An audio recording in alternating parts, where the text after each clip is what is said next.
एक दुःखद बातमी. ज्येष्ठ अभिनेते प्राध्यापक मधुकर तोरडमल यांचं मुंबईत वांद्रे इथल्या राहत्या घरी निधन झालंय. गेले काही दिवस ते मूत्रपिंडाच्या विकाराने ग्रस्त होते. ते 84 वर्षांचे होते. सकाळी 10 वाजल्यापासून यशवंत नाट्य मंदिरामध्ये त्यांचं पार्थिव अंत्यदर्शनासाठी ठेवलं जाणार आहे.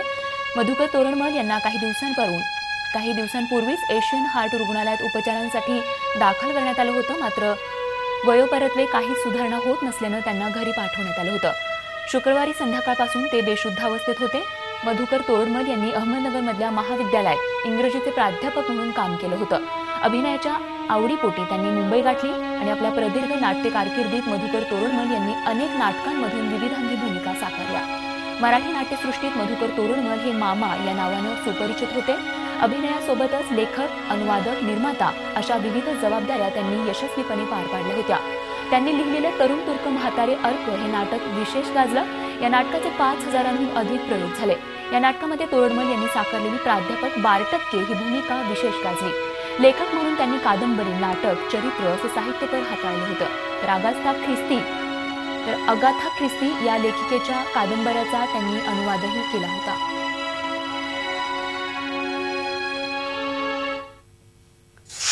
पालघर जिल्ह्यातील विक्रमगडच्या तांबाडी नदीत अडकलेल्या तरुणाला वाचवण्यात पोलीस आणि स्थानिकांना यश आलंय. 35 वर्षीय अंकुश पवार नदीत वाहत असलेली लाकडं काढण्यासाठी गेला होता. दरम्यान त्याचा पाय घसरल्यानं तो पाण्यात वाहत गेला आणि नदीतल्या खडकावर अडकला. जवळपास 2 तासांच्या अथक प्रयत्नानंतर या तरुणाला वाचवण्यात यश आलं.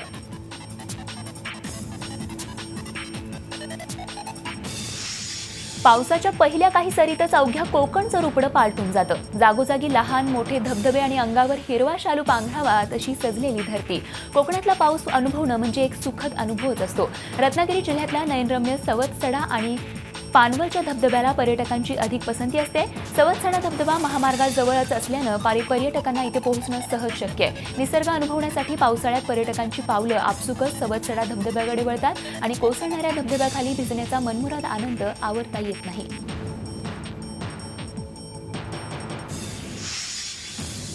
गेल्या काही दिवसात महाबळेश्वरमध्ये मुसळधार पाऊस सुरू असून आतापर्यंत 1167 मिलीमीटर पावसाची या ठिकाणी नोंद झाली. या पावसामुळे महाबळेश्वरची जीवनवाहिनी असलेला वेण्णा लेक पूर्ण भरला असून बोटिंग करणाऱ्या पर्यटकांनीही आनंद लुटला. वेण्णा लेक 110 फूट खोल असून 3 किलोमीटर लांब पसरलाय. सध्या महाबळेश्वर नगरपालिकेच्या 108 बोटी पर्यटकांसाठी खुल्या करण्यात आल्या. त्यामुळे पर्यटक बोटिंगचा मनमुराद आनंद या ठिकाणी लुटताना पाहायला मिळत आहे. जळगावमध्ये गेले अनेक दिवस दडी मारलेल्या पावसानं पुन्हा एकदा हजेरी लावली. या पावसामुळे शहरात जागोजागी पाणी साचल्यानं पाण्यातून वाट काढताना नागरिकांची चांगलीच तारांबळ उडतीये. या पावसानं शेतकऱ्यांना थोड्याफार प्रमाणात दिलासा मिळाला असला तरी जून महिना संपला तरी यावर्षी समाधानकारक पाऊस न झाल्यानं शेतकरी हवालदिल झाले. मुंबईमध्ये शाळा प्रवेश घेणं हे पालकांसाठी अग्निदिव्य असल्याचं मत मुंबई हायकोर्टानं व्यक्त केलंय. त्याचबरोबर कालांतराने स्त्रियांच्या गरोदरपणातच मुलांच्या शाळा प्रवेशाची प्रक्रिया सुरू होईल अशी चिंताही कोर्टानं व्यक्त केली आहे. दादरमधील राईट टू एज्युकेशन ऍक्ट अंतर्गत प्रवेश करणाऱ्या गरीब विद्यार्थ्यांना बालमोहन विद्या मंदिर या शाळेने प्रवेश नाकारलाय. शाळेच्या याच भूमिकेचा पालिकेनं कोर्टात विरोध केलाय. प्रवेशासाठीची कागदपत्र पडताळणी प्रक्रियेत असताना विद्यार्थ्यांच्या शैक्षणिक वर्षाचा विचार करता त्यांना तात्पुरता प्रवेश द्यायला हवा अशी ही भूमिका पालिकेच्या वतीनं कोर्टात मांडण्यात आली. वसई विरार महापालिका क्षेत्रात स्वाईन फ्लूची साथ सुरू झाली असून एकट्या जून महिन्यातच स्वाईन फ्लूचे 22 रुग्ण आढळले. त्यापैकी 4 रुग्णांचा मृत्यू झाला असल्याची धक्कादायक माहिती उघड झाली आहे. वसई विरार पालिकेकडे वसई आणि नालासोपारा परिसरात 2 मोठी रुग्णालय आहेत. या दोन्ही रुग्णालयांमध्ये अत्याधुनिक पद्धतीची प्रसूतीगृह आहेत. त्यामुळे हे वॉर्ड संसर्गजन्य आजारांसाठी मोठा धोका ठरू शकतात. हवामानातील बदलामुळे सर्दी, खोकला, ताप असे आजार मोठ्या प्रमाणात वाढलेत. त्यामुळे नागरिकांनी काळजी घ्यावी. ठाण्याच्या एका पेट्रोल पंपावर इलेक्ट्रॉनिक चिप वापरून ग्राहकांची फसवणूक केली जात असल्याचं उघड झाल्यानंतर आता राज्यातील अशीच अनेक प्रकरणं समोर आली आहेत. अशा तब्बल 72 पेट्रोल पंपांवर ठाणे पोलिसांच्या गुन्हे शाखेनं कारवाई केली आहे. या कारवाईमध्ये पेट्रोल पंपांवर इंधन चोरी किती मोठ्या प्रमाणात केली जाते याचा अंदाज येऊ शकतो. नागपूरच्या जरीपटका भागातल्या योगीराज समर्थ पंपाच्या 2 डिस्पेन्सर युनिटमधल्या इलेक्ट्रॉनिक चिप पोलिसांनी जप्त केल्यात. दररोज जवळपास 15 ते 20 हजारांची पेट्रोल चोरी केली जात असल्याचं या तपासात उघड झालंय.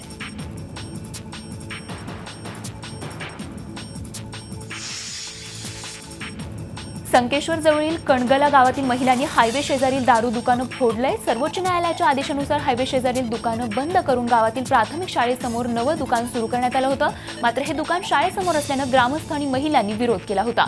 मात्र या विरोधाला न जुमानता दुकान सुरूच ठेवण्यात आलं होतं। त्यामुळे संतप्त महिलांनी हे दुकान फोडून टाकलं। ओला आणि सुका कचरा वेगळा करण्याचं आवाहन करूनही मुंबईकर दाद देत नसल्यानं मुंबई महापालिकेनं आता मुंबईकरांना इशारा दिलाय। दररोज 100 किलो आणि त्याहीपेक्षा अधिक कचरा निर्माण होणाऱ्या संकुलांनी आपल्या परिसरातच ओल्या कचऱ्याची विल्हेवाट लावावी असं पालिकेनं कळवलं होतं। या नोटिशीकडे कानाडोळा केल्यास 2 ऑक्टोबरपासून मोठ्या गृहनिर्माण संकुलांचा ओला कचरा उचलणार नाही असा इशारा मुंबई महापालिकेनं दिला आहे। याबाबतच्या तशा सूचना पालिकेनं घनकचरा व्यवस्थापनाला दिल्या आहेत।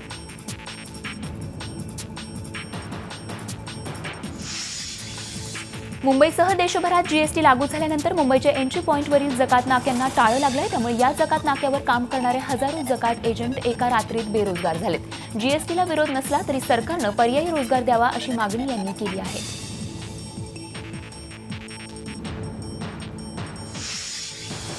भायखळा तुरुंगात अमानुष मारहाण करून मंजुळा शेट्टीची हत्या करणाऱ्या 6 आरोपींना गुन्हे शाखेच्या पोलिसांनी शनिवारी सायंकाळी अटक केली।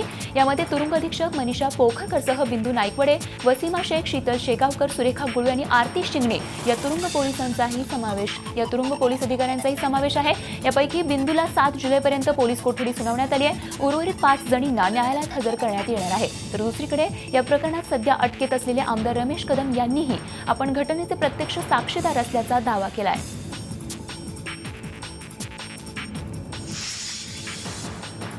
मध्य रेल्वेकडून सीएसटी रेल्वे स्थानकाच्या नावात बदलाची अधिसूचना जारी झाल्यानंतर आता त्याची अंमलबजावणी सुरू झाली। यापूर्वी छत्रपती शिवाजी टर्मिनस असणारं नाव आता छत्रपती शिवाजी महाराज टर्मिनस असं झालं आहे। त्यामुळे उद्घोषणाही त्याच नावानं ऐकायला मिळत आहे। शिवाय आता छत्रपती शिवाजी महाराज टर्मिनस या नवीन नावाचा फलकही स्टेशनमध्ये लावण्यात आलाय। रेल्वे स्थानकाचं नाव छत्रपती शिवाजी महाराज टर्मिनस असलं तरी स्टेशन कोड सीएसटीएम कायम राहणार असल्याची माहिती मध्य रेल्वेकडून देण्यात आली आहे।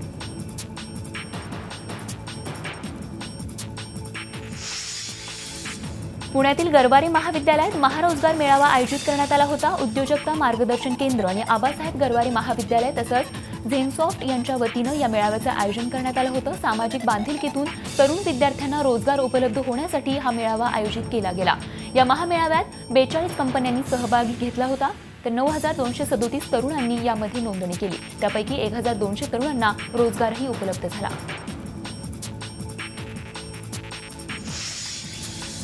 पिंपरी चिंचवडमध्ये मोबाईल हिसकावून पळून जात असताना गुद्दावरमी बसल्यानं मोबाईल चोराचा मृत्यू झाला। नजीम शेख असं मृत्यू पावलेल्याचं नाव आहे। पिंपळे सौदागर इथल्या कोकणी चौकात दुपारी सायकलवरून जाणाऱ्या एका तरुणाचा मोबाईल हिसकावून नजीम शेखनं पळून जायचा प्रयत्न केला। त्याचवेळी झालेल्या झटापटीत मोबाईल मालकानं नजीमच्या पोटात गुद्दा मारला। नजीमच्या पोटावर आधीच शस्त्रक्रिया झालेली असल्यानं मारलेला गुद्दा त्याच्यावर वरमी बसून तो जखमी झाला। त्याला रुग्णालयात घेऊन जात असताना वाटेतच त्याचा मृत्यू झाला। या घटनेनंतर सायकलस्वार मोबाईल मालक फरार आहेत।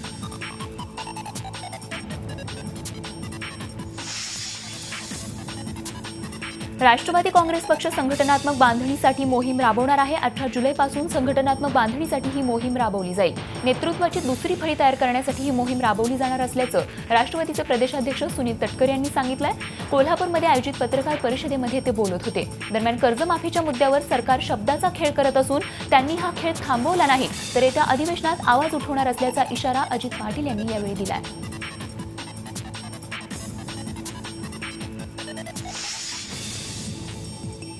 अनेक वर्षांपासूनच्या प्रलंबित मागण्या पूर्ण कराव्या। बंजारा समाजाच्या विकासासाठी 40गाव तहसील कार्यालयावर बंजारा समाजानं मोर्चा काढला। रेणके आयोगाच्या शिफारसी त्वरित लागू कराव्या यासह अनेक मागण्या यावेळी करण्यात आल्या। रेणके आयोगाचे प्रमुख बाळकृष्ण रेणके हे स्वतः या मोर्चात सहभागी झाले होते। या मोर्चात राज्यभरातला बंजारा समाज मोठ्या प्रमाणात उपस्थित होता।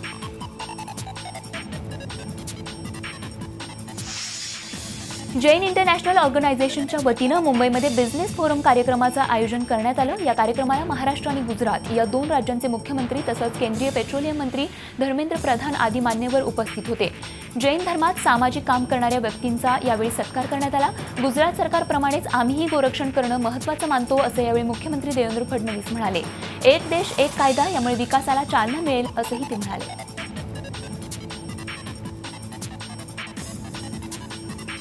मैं तो ये मानता हूं कि गौ है तो कल है और गौ नहीं है तो कल भी नहीं है। और ये केवल एक धार्मिक भावना का सवाल नहीं है। तो गौ माता ने हमारे किसानों को जिस प्रकार से संभाल कर रखा है, आज हम देखते हैं कि जिन गांवों में गौ कम है वहां आत्महत्याएं होती है। हमने देखा है कि जिन गांवों में गौ की संख्या कम हो गई वहां की उत्पादकता वो कम हो गई है, वहां की जमीन बंजर हो रही है। National real estate development council महाराष्ट्राच्या वतीनं महाराष्ट्र वन विभागाच्या झाडे लावा झाडे जगवा मोहिमेअंतर्गत मुंबईमध्ये 1 लाख रोपं लावण्यात येणार आहेत। अमृता फडणवीस यांच्या हस्ते वृक्षारोपण करून या मोहिमेला सुरुवात करण्यात आली। रिअल इस्टेटमधील या संस्थेतर्फे या परिसरात 1 लाख रोपं लावली जाणार आहेत। या कार्यक्रमावेळी अमृता फडणवीस यांच्यासह नरेडकोचे पश्चिम विभागाचे अध्यक्ष निरंजन हिरानंदानी, उपाध्यक्ष राजन बांदेलकर, संगीतकार रूपकुमार राठोड, आमदार मंगेश कुडाळकर आणि इतर मान्यवरही उपस्थित होते। नरेडकोच्या थ्रू 1.25 लाख ट्री प्लांटेशन आपण करणार आहोत इकडे। आणि महाराष्ट्र शासनाचं जे एम आहे 4 करोड झाडं लावण्याचं, तर त्याच्यात हा एक खूप मोठा हातभार असेल।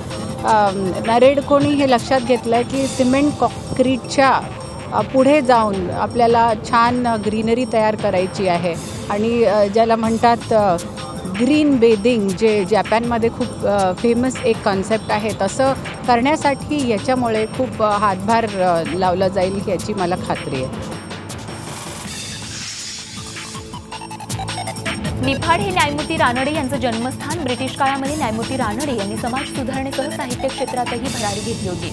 निफाड इथे न्यायमूर्ती रानडे यांचं स्मारक व्हावं म्हणून श्री माणकेश्वर वाचनालयाच्या वतीनं न्यायमूर्ती रानडे यांचं जन्मस्थानाची जागा विकत घेऊन त्यावर उंच अशी इमारत बांधण्यात आली आहे। इथे न्यायमूर्ती रानडेंचं भव्य स्मारक आकार घेत आहे। न्यायमूर्तींचे 100 वर्षांपूर्वीचे फोटो, साहित्य आणि अर्धाकृती पुतळा असं या स्मारकाचं स्वरूप असणार आहे। निफाडकरांच्या प्रयत्नाला साथ देण्यासाठी न्यायमूर्ती रानडे यांचे वंशज असलेल्या आपटे आणि विद्वांस परिवारांनी पुढाकार घेतलाय आणि त्यासाठी या वंशजांनी न्यायमूर्ती रानडे आणि त्यांच्या परिवारातील 100 वर्षांपूर्वीचे दुर्मिळ फोटो माणकेश्वर वाचनालयाच्या स्वाधीन केलेत। हे दुर्मिळ फोटो साधारण 115 वर्षांपूर्वीचे आहेत। तसंच या स्मारकात लावण्यात येणाऱ्या न्यायमूर्ती रानडेंच्या अर्धपुतळ्याचा खर्चही डॉक्टर वसुधा आपटे यांनी केला आहे।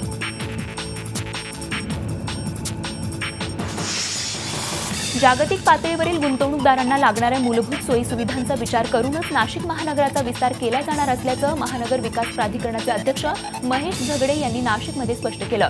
महापालिका हद्दीला लागून असलेल्या 6 तालुक्यांचा भविष्यकालीन विकास करण्यासाठी शासनानं प्राधिकरण स्थापना केलंय। याविषयी नियोजन करत असताना नाशिक शहरात उद्योजक, बांधकाम व्यावसायिक यांच्याशी संवाद साधत त्यांनी या क्षेत्रातील सर्वांची मतं जाणून घेतली। मार्चपासून नाशिक महानगर प्रदेश विकास प्राधिकरणाचं काम जोमानं सुरू आहे।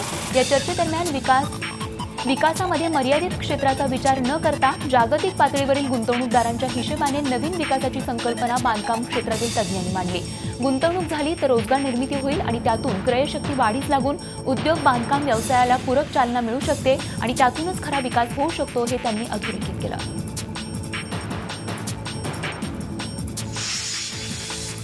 व्यसन करण्यापेक्षा छान जगावं, आनंदाचं, प्रेमाचं व्यसन करावं, निसर्ग पाहण्याचं, फिरण्याचं व्यसन करावं असा सल्ला दिलाय सैराटचे दिग्दर्शक नागराज मंजुळे यांनी। साताऱ्यात अंधश्रद्धा निर्मूलन संस्थेच्या परिवर्तन व्यसनमुक्ती केंद्राच्या वतीनं व्यसनमुक्तांचा स्नेह मेळावा आणि व्यसनमुक्ती निर्धार परिषद घेण्यात आली। त्यामध्ये नागराज मंजुळे बोलत होते।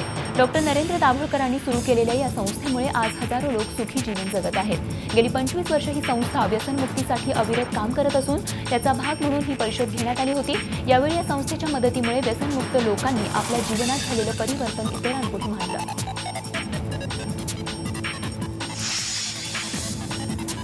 राष्ट्रपती प्रणव मुखर्जी यांनी नेहमीच वडिलांसारखं मार्गदर्शन केल्याची भावना पंतप्रधान नरेंद्र मोदी यांनी व्यक्त केली आहे। प्रणव मुखर्जी यांच्या कारकिर्दीवर आधारित एका छायाचित्रांच्या पुस्तकाचं पंतप्रधानांच्या हस्ते प्रकाशन करण्यात आलं। त्यावेळी ते बोलत होते। हे उद्गार काढत असताना मोदींचा काळात आढळून आला होता। प्रणवदांनी गेल्या 3 वर्षात आपल्याला अनेकदा विश्रांती घेण्याचाही सल्ला दिला. प्रणव मुखर्जी हे नेहमीच एक प्रेरणादायी नेते राहिल्याचं यावेळी मोदींनी आवर्जून सांगितलं. यावेळी मुखर्जींनीही पंतप्रधान मोदींच्या कामाबद्दल समाधानाची भावना व्यक्त केली.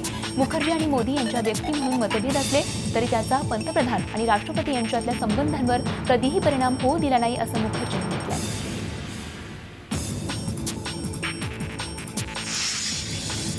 वारकऱ्यांच्या दिंड्या आता पंढरीच्या वेशीवर येऊन ठेपल्यात. संत ज्ञानेश्वर महाराज आणि संत तुकाराम महाराज यांच्या पालख्या एका पाठोपाठ पंढरीकडे रवाना झाल्या. या दोन्ही पालखी सोहळ्यातील लाखो वारकऱ्यांच्या उपस्थितीनं बाजीराव विहीर इथल्या परिसरात जणू भक्ती सागरच उसळला होता. माऊलींच्या पालखीचं दुसरं उभं रिंगण बाजीराव विहीर इथे पार पडलं. त्या पाठोपाठ तुकोबांच्या पालखीचं अश्व इथे दाखल झाला आणि तुकोबांच्या पालखीचा रिंगण सोहळाही रंगला.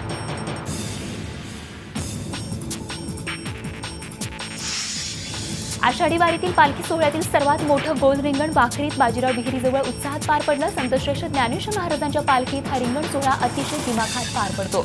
अगोदर उभं रिंगण पार पडलं आणि त्यानंतर लगेचच बहालदार आणि चोपदार यांचं 50 एकराच्या विस्तीर्ण जागेत गोल रिंगण लावण्यात आलं. माऊलींची पालखी मध्यभागी ठेवण्यात आली. सुरुवातीला माऊलींच्या पालखीतील मानाच्या दिंड्यांनी प्रदक्षिणा घातली आणि त्यानंतर परंपरेप्रमाणे रिंगण सोहळा सुरू झाला. अश्वांना रिंगण दाखवण्यात आलं तर त्यानंतर अश्वाने रिंगणातून सुसाट धाव घेत रिंगण पूर्ण केलं. त्यानंतर वारकऱ्यांची पावलं फुगडीचे खेळ रंगले. हा संपूर्ण सोहळा पाहण्यासाठी लाखो वारकरी वारीत दाखल झाले.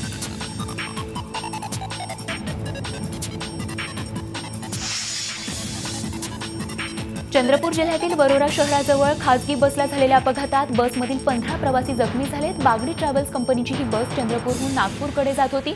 वरोरा शहर ओलांडल्यावर महामार्गावरील MIDC वळणावर बस आणि टँकरची धडक झाली.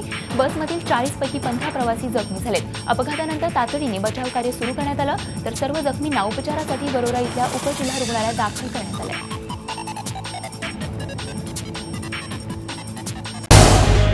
झी 24 तास रहा एक पाऊल पुढे.